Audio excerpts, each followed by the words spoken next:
Chapter 1. Meet Yourself. Life begins today for the person who meets himself. At whatever age this great event occurs, life, deep and full, wells up, and from that time on it can truly be said one lives. Strangely enough, multitudes of men and women are born, spend their days, and die, never having really known themselves.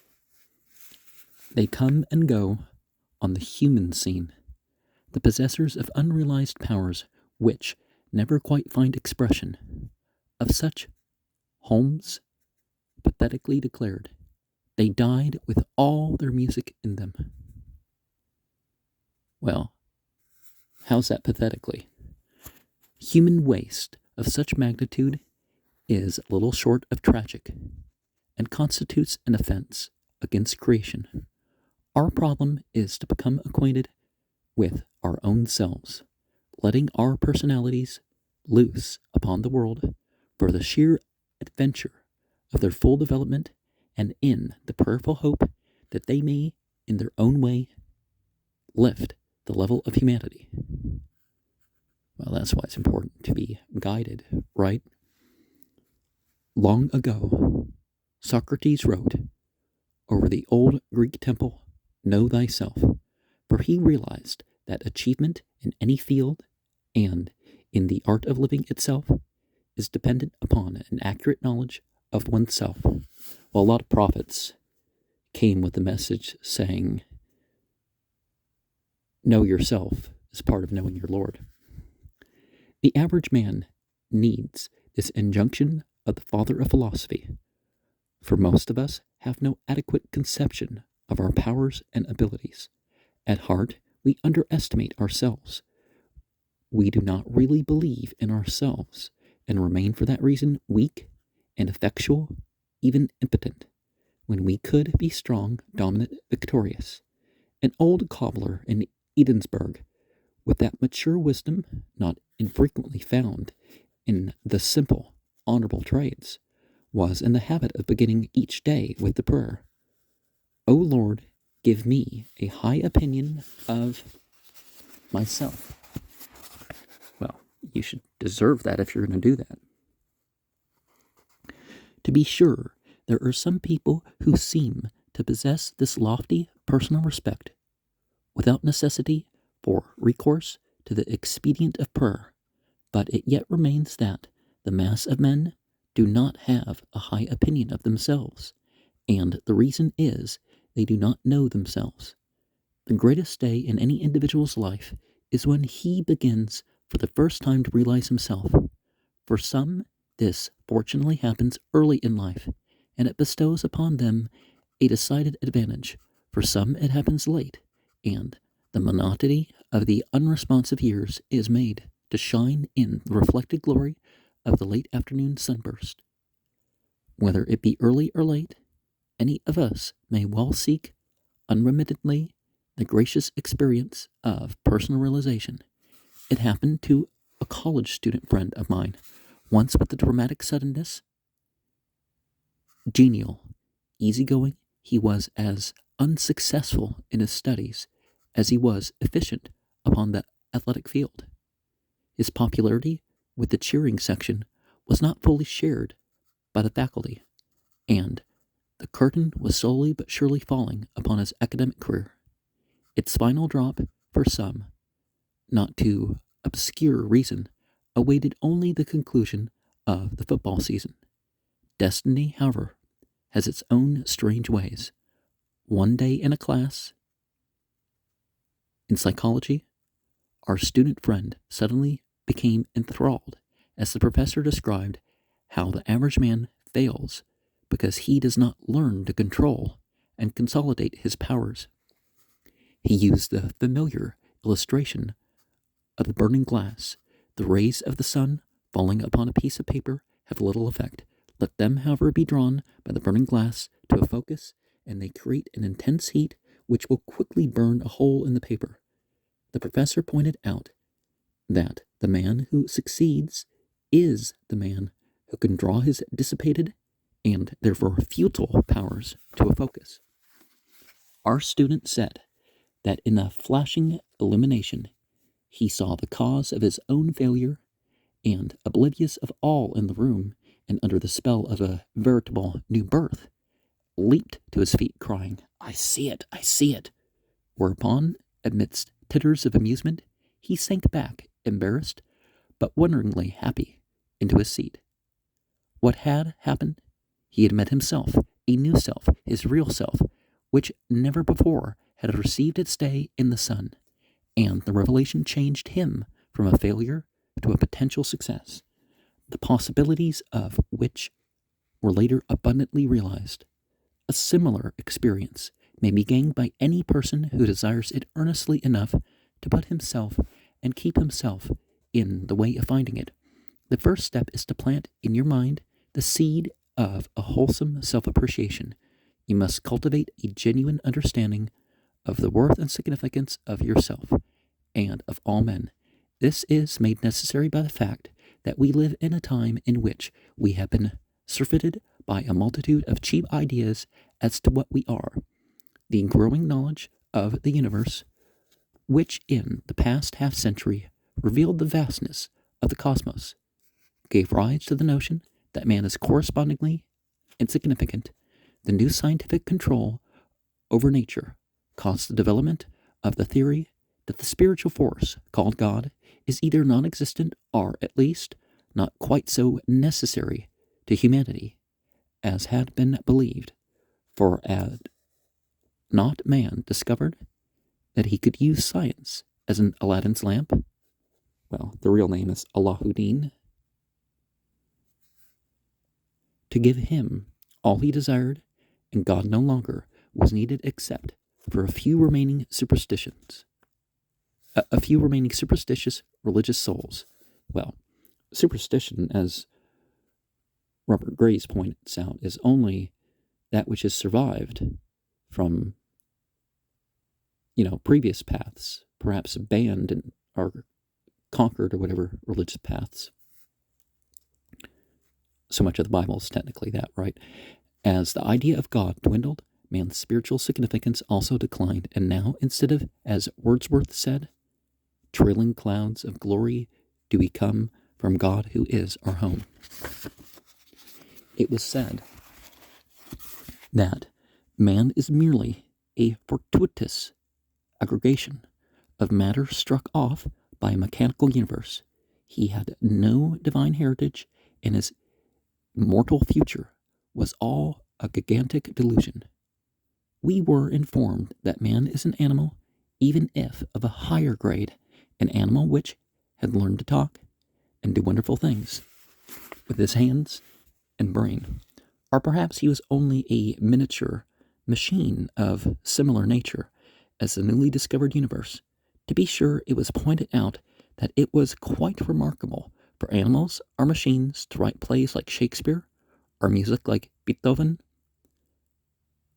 But the teachers of the new humanities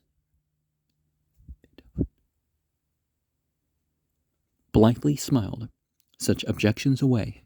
It was also urged that man did not readily yield to the attempt to make a machine of him, for he still possessed the two functions of a living organism, namely the ability to repair his own parts and to reproduce himself. It was shown that no automobile, for example, had been invented that could patch its own tires, and that no case had been reported to the Bureau of Vital Statistics where a happy Ford had given birth to a litter of little Fords in some wandering garage. Now someone's got to figure out a way for the machine. Well, maybe not, because the machines will go about and take the metal and everything else from. Whereas at the turn of the century, the great scientists were rather bowing God out of the universe. It now appears that under the influence of a more mature and therefore profounder knowledge of the natural sciences, he is being ushered back with new respect into the world he made? Well, because they tried to limit God with gender and, my favorite tribe and all that other stuff. It is becoming somewhat obvious, as a distinguished thinker has declared, that if so much mind is required to read off the processes of the universe, it must itself be the product of mind. A universe once thought to be the result of a blind, self-assembling force, and matter without benefit of a directing intelligence, it is a theory increasingly untenable to the modern world. Sir James Dean, distinguished British scientific man, I would have said a distinguished British scientific man said recently that our universe seems to be more like a great thought than a great machine.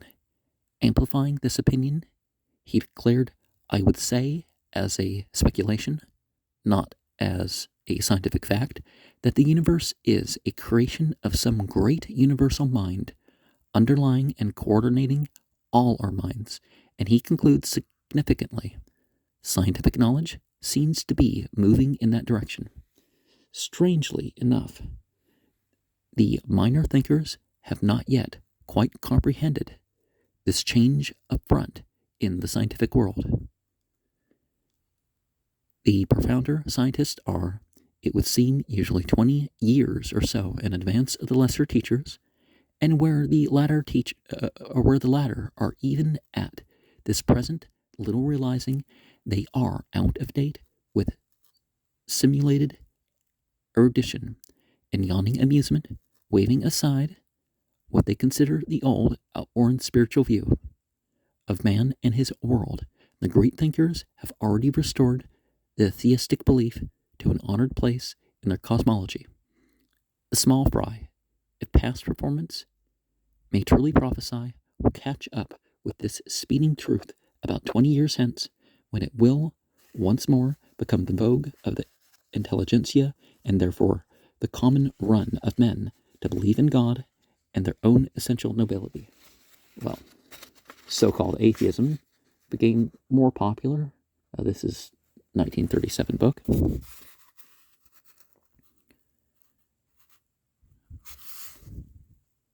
Well, people become more arrogant, though. It will conceivably be popular once again, as in the days long gone, to declaim the popular applause. Another thing that has, become the opposite. Shakespeare's noble lines, for these many years, unhappily in disuse.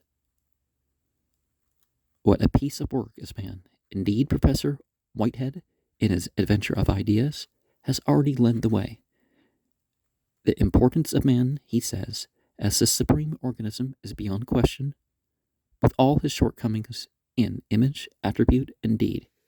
He deserves to be visited by him who has ordained the stars. At this point, warning should be given that, like every other essential truth, the fact of man's greatness may work itself out in forms beneficial to society, are, in a manner, subversive to human good. Stress on the sovereignty of the individual and his potential powers may lead to men, like gods, investing all life with new dignity and meaning, are to men selfish and predatory.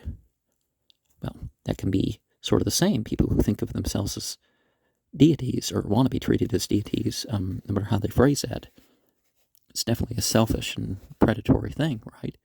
Especially nowadays with this, even bacteria, well, not the right word, but, there's some very small organisms that have gender.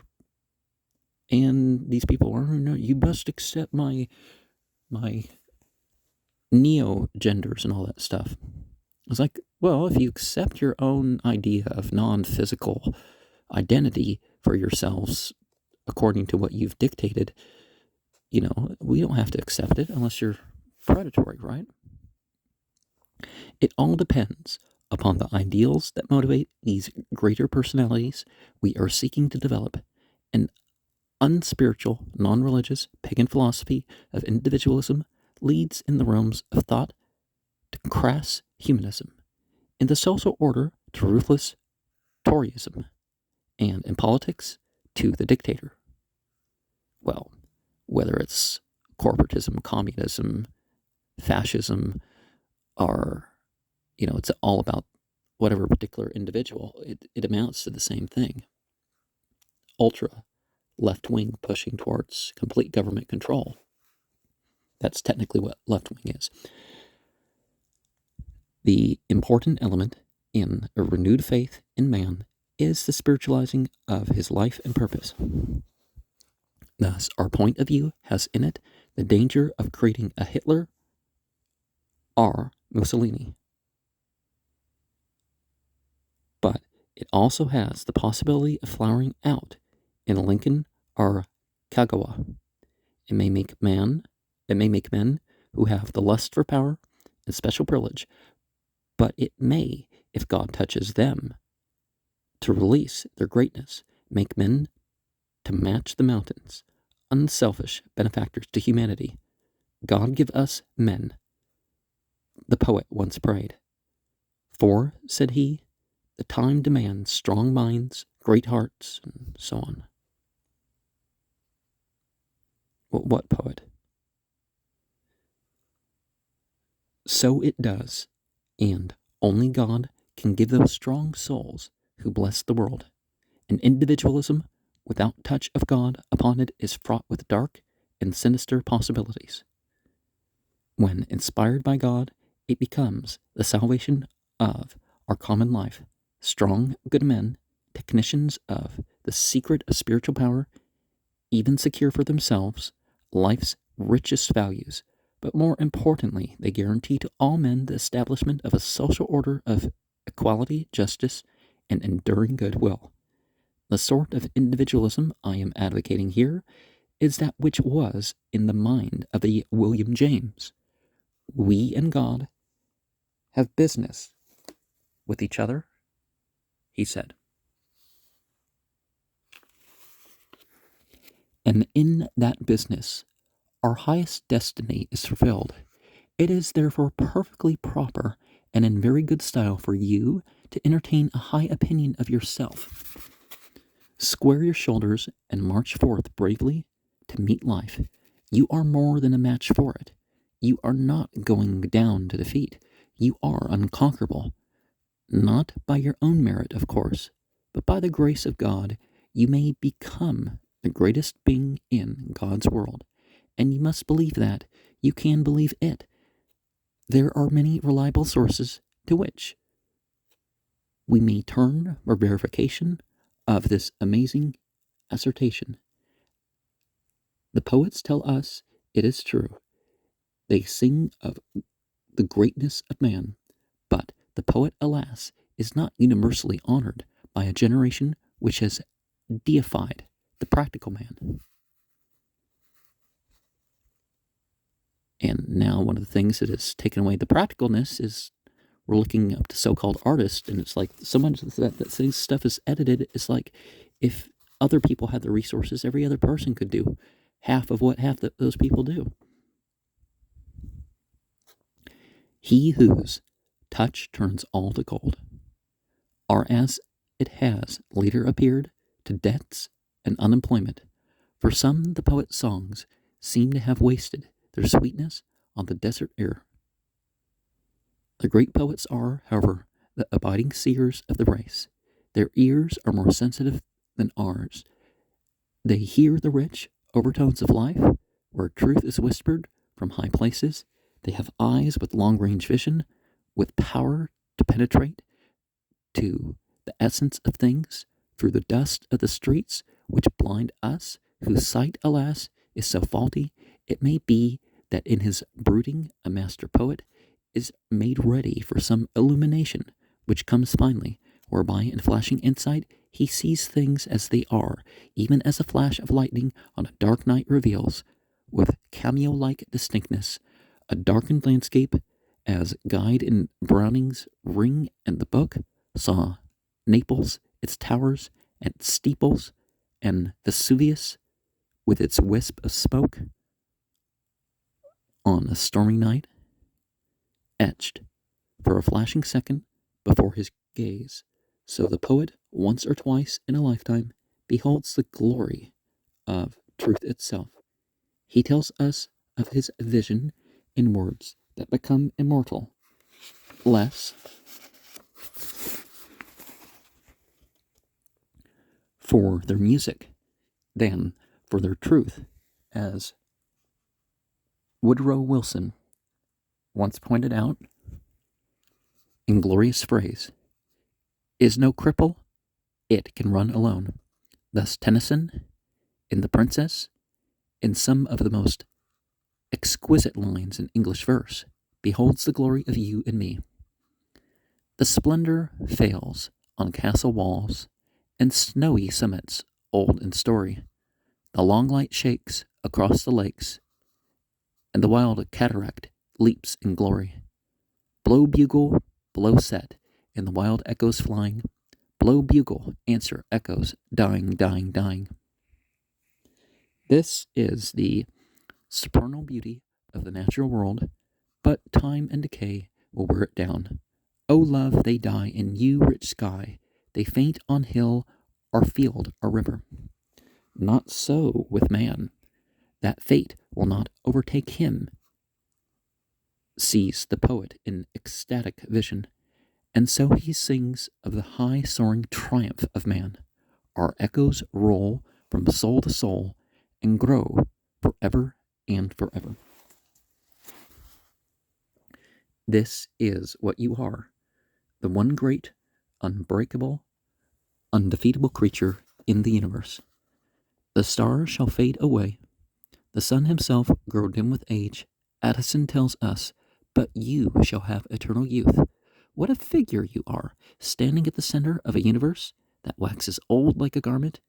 You alone are indestructible, as Dostoevsky notably expressed it. We are citizens of eternity. Why then should you let the little things of daily life defeat you and destroy your strong effectiveness? Remember who you are. The world may look like Goliath, the giant, but you can defeat it for the simple reason that you are what you are, and that is enough.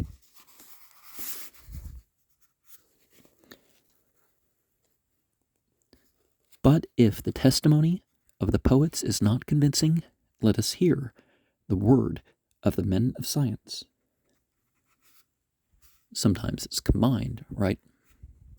They are, it appears, widely considered the oracles of our time.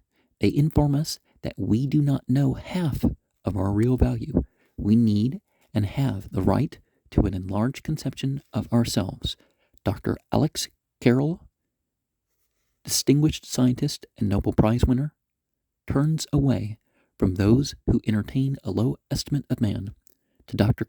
Carroll, despite its stupendous immensity, the world of matter is too narrow for him, man. Like his economic and social environment, it does not fit him.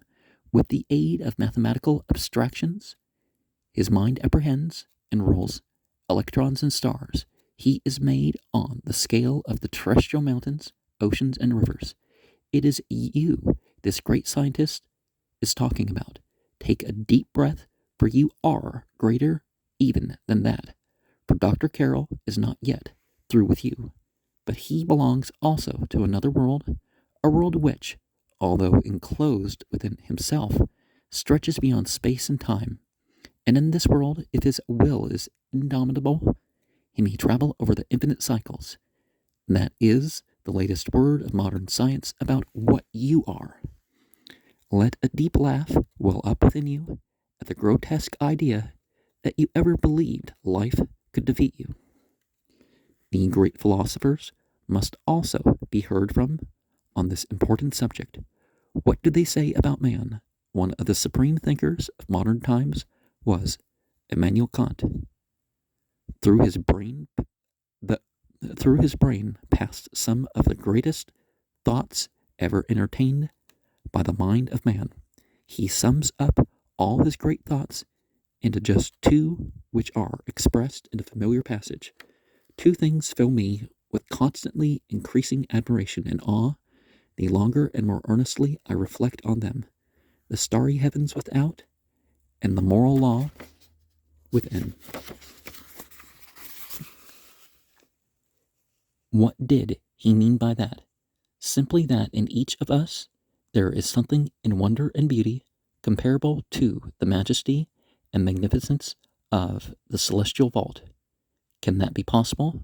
Life bears it out. Somewhere long ago in a newspaper, I read of an elevator boy in a cheap hotel. He was only an urchin, off the streets and of doubtable parentage, a bit of the flotsam and jetsam of life. In the dead of night, fire broke out in the upper stories of the hotel. The stairway was soon cut off. The only way of escape was the elevator. The boy ran his car tentatively a time or two up into the burning hotel, bringing down the terrified guests. The heat became intense, the smoke blinding. He went up again and came out with others. Should he go back for more? Up above was fire and probably injury, perhaps even death. He felt the cool air from the street. Life was sweet to him. Why should he risk his life? Nobody would expect it of him, for he was only a waif. Why not make his escape? But something within him answered, no. He slammed the door of his car and again shot up into that hell of fire and flame until finally he went once, too often, and the car became his funeral pyre. It was the moral law within coming into its own by which life reaches its true level of equality with the stars in their glory. These poets and scientists and philosophers, testifying to the greatness of you and me, remind us of a book written long ago. It is a book designed to help people know and realize themselves. In it we are told that God created man in his own image and gave him dominion.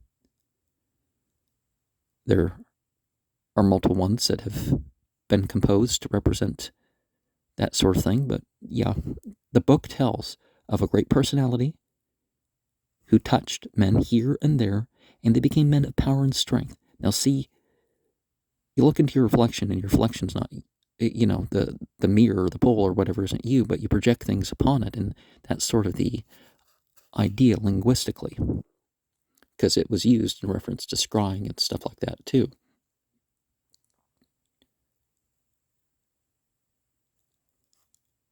But, the universe reflects the qualities of deity. One of the men held by this personality wrote about the power he gives to those who believe in him, but as many as received him, to them gave he power to become. That is to say, this personality helps them to become what they have it in them to become. Man in himself is not strong or great, although he possesses intrinsically the elements of greatness. When in humility of spirit and by an act of surrender, he opens himself to the grace of God, his Creator, then, like a dynamo, ready for the power which it was made, he is attached to the source of an energy which transforms him from mute ineffectiveness to creative force. In his famous address on the energies of man, William James declared, man habitually uses only a small part of the powers which they possess, and which they might use under appropriate circumstances. And see, that's why there's talk about the yugas and, Golden Age, Iron Age, Bronze Age, Silver Age, that's not the order, but you know what I mean. Appropriate circumstances, right? A scientist is reported recently to have said that the average man uses but 20% of his brain power. When I think of some people, that sounds like optimism. And, well, ignorance can technically not be the same thing as not having the ability. It's like I've made a choice to think of it. You were using, if you were an average person, only 1/5 of your mental capacity. And where's this idea in the first place, right? And honestly, some of the most foolish people are the smartest people. Consider what you could make of life if you increased that only 50%. In the personality of every individual is a great reservoir of unused power, and many of us, just a miserable little trickle is getting through, and on that we live and do our work. The great secret of life is to put a key into the lock, turn back the sluice gates, and let that power, like a mighty stream, flow into your mind and heart, transforming you into a person of strength and effectiveness, well able to meet and master all circumstances. That is why the author of this book is a preacher of Christianity. For more than anything else, he has found that applied Christianity helps people to tap this reservoir of power within themselves. I have seen it work astoundingly in so many lives that I have come to believe that the man who will not use this power so freely available to him is as foolish as a man who, knowing that oil is in his backyard, refuses to sink a well and instead goes on living from hand to mouth. That is exactly what is done by people who, knowing of the power Christianity holds, refuse to let it into their lives. Well do I realize that much Christianity as preached and practiced fails to reveal this power. Well, there are some things that is left out, but sometimes it's the issues with the people, not the path. It has been made a thing of creed and ceremony are allowed to be considered a system of social ethics only. Christianity is not a creed to be recited, but a power to be tapped. One guy I interviewed, Dwayne, the Great Rider guy, talked about tap lining. See, I didn't know the movie reference, so I'm like, this is, nor is it only a social bill of rights, although it is that in every sense of the phrase.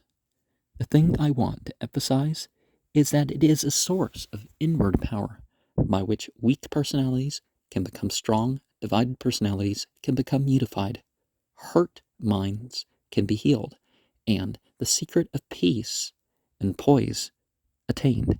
There is no weakness or illness of personality that cannot be cured by applied Christianity. The new and developing science of psychology is revealing the wonder and possibility of human personality, just as exploration in early days opened up the possibilities of the physical world. One great fact growing out of it is the absolute and amazing results in becoming bigger and better and stronger personalities, to be obtained through faith in and practice of the Spirit and the presence of Christ. Thoughtful men today are learning the validity of the experience of a man named Paul, who himself divided a divided personality. Well, people have different aspects, right? Met Christ, and ever afterward went about saying a wonderful thing. Well, some people would say that he didn't meet Christ, that he got hit on the head persecuting people, and the voice he heard was somebody who he was persecuting. Who are you? I'm who you are persecuting. People, Christians interpret that as Jesus. I can do all things through Christ who giveth me the strength. Now, if you have the anointing is a sort of strength in itself, right? Christ means anointing. It means achievement and all a bunch of stuff, right? The strange power found by the sage of Tarsus long ago is still available for any man who is wise enough to want this power and who will take it. Remember, Apollonius had to die, and 20 years later, the book of Acts and the Pauline letters began to be written. I mean, the manuscripts we have don't indicate that it was before that. To meet Christ, in this sense, is to meet yourself for the first time in your life, and you will be happier with the new self than the old. For now, you will begin truly to live. I was preaching one night along this line, and at the close of the service, I noticed a young woman waiting for me in obvious agitation of spirit. As soon as she saw that I was unoccupied, she approached and with great intensity asked, "For God's sake, can you do anything for me?" She was a handsome young woman, stylishly dressed. It was evident that she had been drinking to excess. My reply was, "No, I cannot do much for you, but I can introduce you to one who can do for you anything that needs to be done." I asked her to go into my study, where she told her story. It's risky enough behavior-wise, running into some inebriated women that particularly that you notice how attractive they are in public, but calling them in to be alone with you, that's asking for troubles, right? She had come of a good family and was a graduate of high school and college, in both cases with honors. Her training was religious and idealistic. She had married, but the marriage had failed and the divorce had eventuated. Her earlier ideals of life became blunted as she acquiesced finally in the loose morality of the glittering and hollow 1920s. It brought her no happiness, but on the contrary, increased the dissatisfaction and misery of her life. People go after a moment and, it costs things overall. Drinking's a good example of that. Her mind fell into a state of bewildered confusion, and she was assailed by an overwhelming repulsion and disgust. When I saw her, she was, to use her own phrase, at the end of a shabby rope. "No," I said. "When we were in the quiet of my study, there is a little I can do for you, but I will make you a proposition if you really want help." I then told her that if she would completely surrender her life in every respect to Jesus Christ and take the power he would give her to return, she would enter into an altogether new life. Well, Matthew 7:21, you don't just call Jesus Lord, you do the will of who sent him. So, in that context, she asked, "How do you surrender?" To which I replied, "Just say to Christ, I give my life into your hands." Again, she questioned, "How can I take the power he offers?" Well, you got to evoke yourself.